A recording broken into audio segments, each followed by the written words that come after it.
اگر آپ چاہتے ہیں کہ میرے بچے میرے بعد کسی پریشانی کا شکار نہ ہوں تو اس کے لیے باپ کا امیر ہونا ضروری نہیں، باپ کا نیک ہونا ضروری ہے۔ آپ یہ سمجھتے ہیں کہ میں بہت زیادہ بینک بیلنس چھوڑ کے جاؤں گا تو پیچھے میری اولاد آسودہ زندگی گزارے گی؟ میں بہت ساری زمین جائیداد چھوڑ جاؤں گا تو یہ خوشحال وقت گزاریں گے، انہیں کوئی تکلیف نہیں آئے گی؟ ایسا نہیں ہے۔ قرآن مجید کا یہ فیصلہ ہے کہ آپ کے پیچھے آپ کے مال، آپ کی جان، آپ کی اولاد کی حفاظت تب ہوتی ہے جب آپ تقوی چھوڑ کے جاتے ہیں، پرہیزگاری چھوڑ کے جاتے ہیں، نیک نامی چھوڑ کے جاتے ہیں۔ یہ قرآن مجید ہے، یہ سورہ کہف ہے، یہ حضرت خضر علیہ السلام ہے۔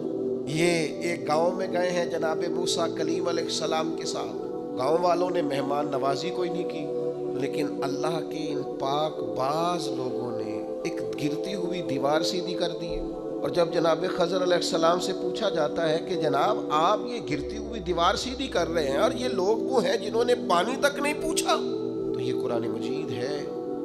رب کریم فرماتا ہے جناب خضر علیہ السلام نے فرمایا یہ دیوار دو یتیم بچوں کی ہے، ان کی ملکیت ہے یہ جگہ، اور اس جگہ کے نیچے ان کا باپ خزانہ چھوڑ گیا ہے اپنے بچوں کے لیے۔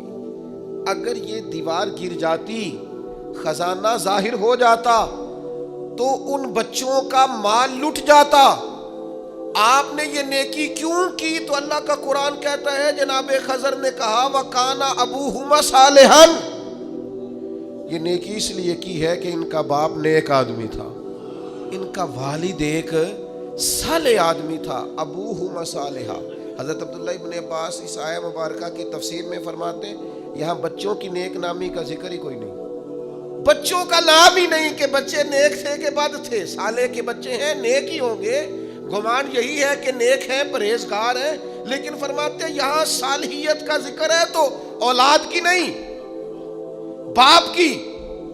آپ فرماتے ہیں سن لو لوگوں، یاد رکھو صالحیت چھوڑ کے جانا، اور پھر اگر تم نیک نامی چھوڑ کے جاؤ تو پھر اپنے بچوں کے لیے پریشان نہ ہونا، رب کی رحمت ان کی حفاظت کرے گی۔ تمہاری فصل کو کوئی برباد نہیں کرے گا، تمہارے خزانے کو کوئی لوٹے گا نہیں، تمہارے پیچھے تمہاری اولاد اور تمہارا گھر ویران نہیں ہوگا۔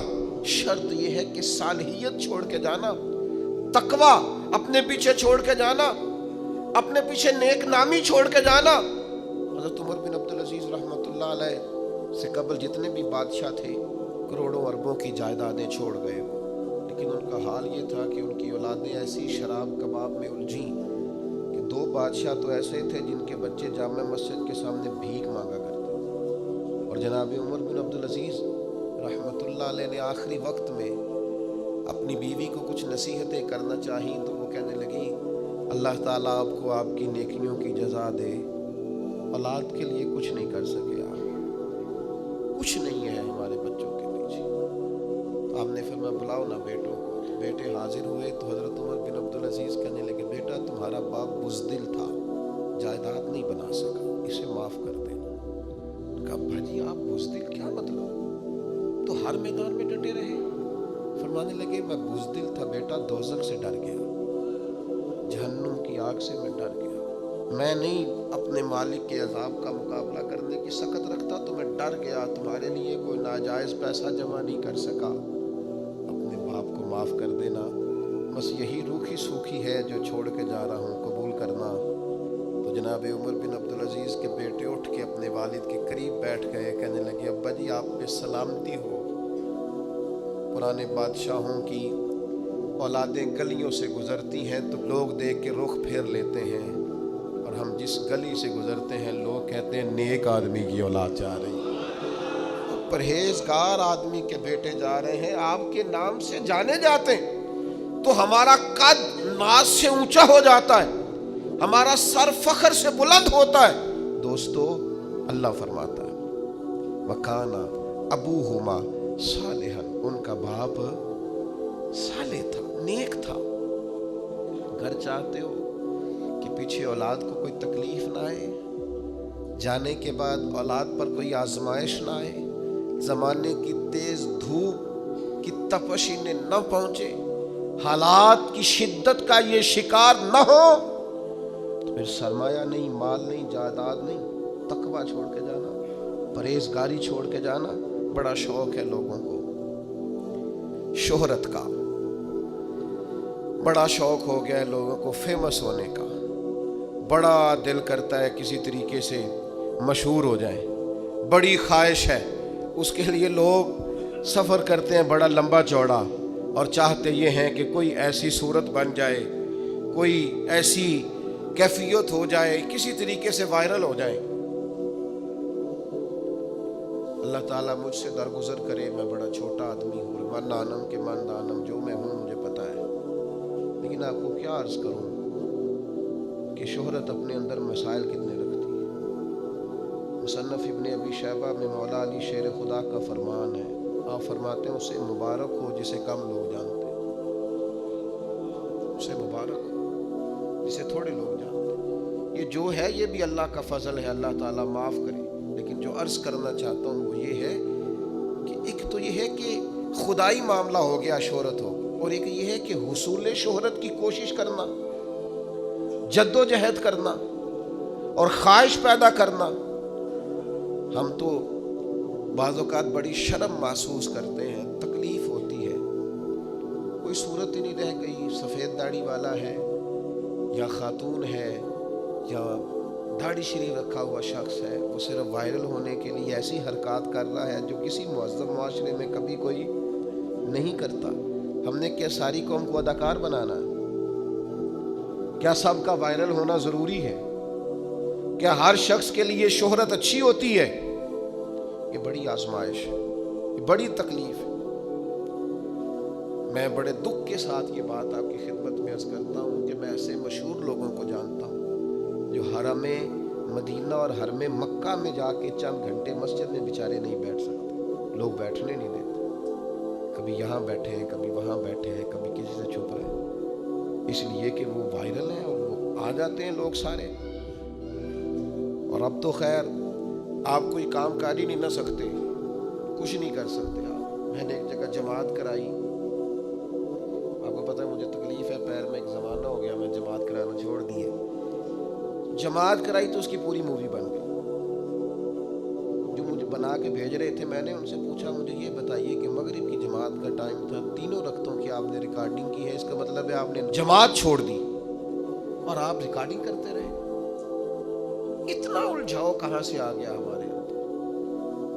اتنی وہ پھر ایک اور بڑا خوبصورت نعرہ ہے، وہ جی تصویر اس لیے بنانی ہے ذرا یاد رہتی ہے، تو میں نے کہا غوث پاک تو ہمیں کبھی نہیں بھولے، فوٹو تو کوئی بھی نہیں ان کی ہمارے پاس، خواجہ اجمیر ہمیں آج تک یاد ہیں، ان کی تو کوئی فوٹو نہیں ہمارے پاس، داتا علی اجمیری صدیاں گزر گئیں، بھول گئے ہیں دنیا کو، دکھائیں فوٹو ان کی کس کے پاس ہے؟ فوٹو سے یادگیری رہنی ہے؟ کمال ہے بھئی، یادگیری کا بھی خوبصورت حوالہ ہم نے تلاش کیا۔ تو میرے عزیز ایک شہرت وہ ہے جو خدائی ہے، جو خدائی ہے، وہ اگر ملے تو پھر کیا بات ہے، قرآن کہتا ہے وہ بھی ملے گی۔ کس کو؟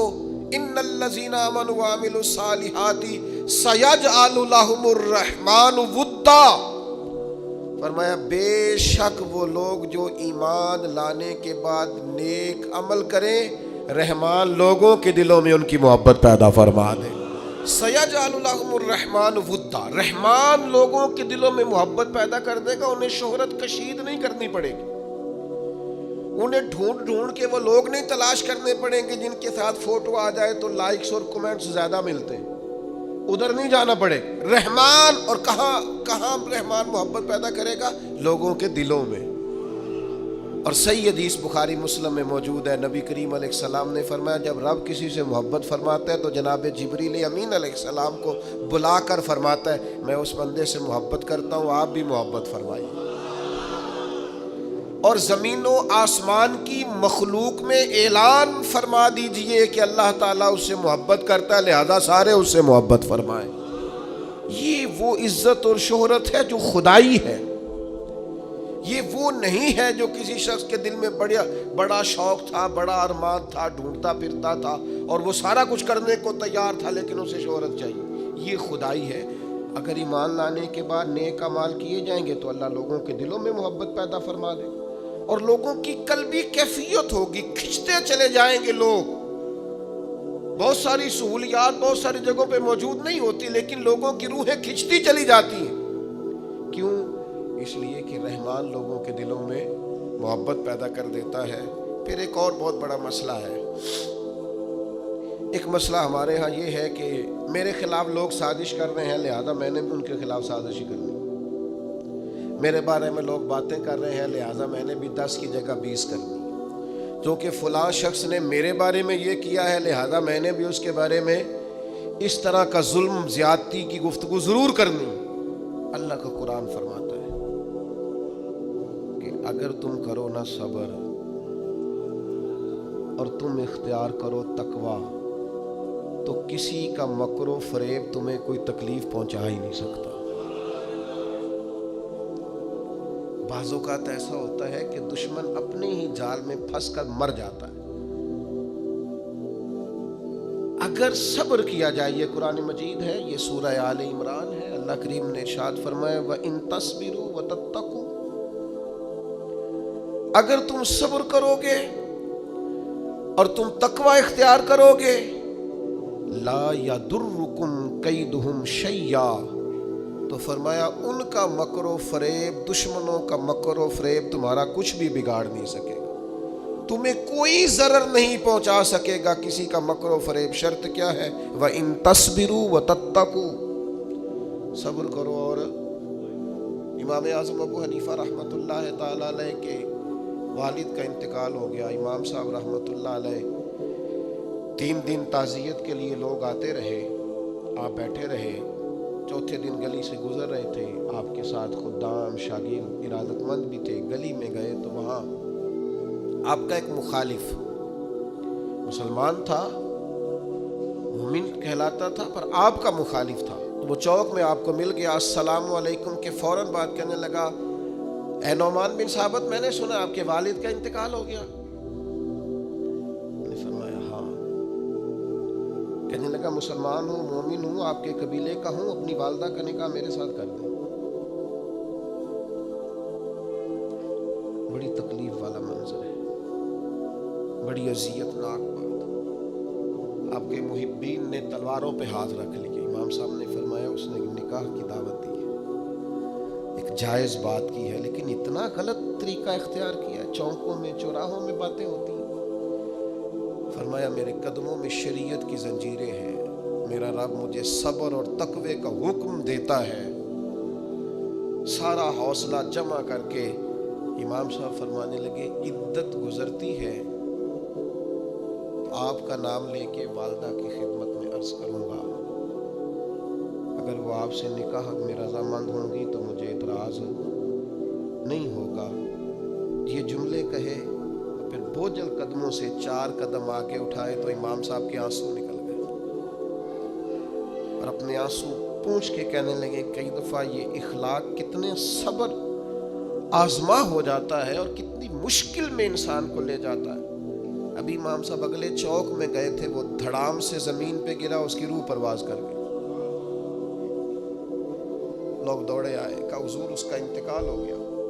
آپ نے کیا کہا؟ کوئی بد دعا دی؟ فرمایا میں نے بد دعا نہیں دی، ابو حنیفہ کے صبر نے اس کی جان لے لی۔ اس نے میری والدہ کے بارے میں اس طرح چوک میں جاگ رسائی کی اور یہ انداز اختیار کیا۔ اسے پتا تھا کہ شریعت اسلامیہ مجھے صبر کا اور تقوی کا کہتی ہے، جائز بات پر یہ انداز جائز بات کا۔ فرمایا اس نے سمجھا تھا میں لاوارث ہوں، وہ جو میرے ساتھ کرے گا ہو جائے گا۔ فرمایا دیکھو نا، اللہ ولی ہے مومنوں کا، میرے مالک نے دستگیری فرمائی اور ابو حنیفہ کے صبر نے اس کی جان لے لی۔ میرے بھائیوں، میں اور بھی بہت ساری مثالیں قرآن حکیم سے آپ کی خدمت میں عرض کر سکتا ہوں، لیکن عرض یہ کرنا چاہتا ہوں کہ نیک اعمال، صالحیت، عبادت، ریاضت، تقوی، سچائی، دیانتداری، معاملہ فہمی، صبر، تقوی، مشکلات اور آزمائشوں کے باوجود اللہ کے حضور شکر کے جذبات، یہ انسان کو صرف آخرت میں ہی اجر نہیں دلائیں گے، مشکلات میں انسان کے سامنے نیکیاں بھی آ کے کھڑی ہوا کرتی ہیں۔